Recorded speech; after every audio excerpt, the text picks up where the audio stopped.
एक होता लोभी कुत्रा, त्याला खूप खूप भूक लागली होती. त्याला खूप खूप भूक लागली होती.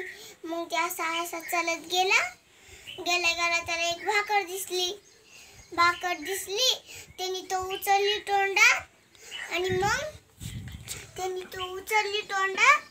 आणि मग तो पळत कुठेतरी जाऊन खाणार होता. आणि मग ते पळत ते लांब गेला. आणि मग त्याला नदी लागली. आणि त्या नदीच्या पुला असं चालत होता.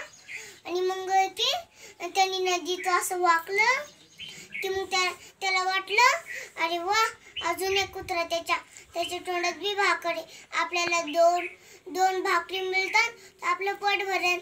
आणि त्यांनी जर तोंड उघडलं, भा केलं की मग त्याची भाकर नदीत पडली. आणि मग ते उपाशी राहिला.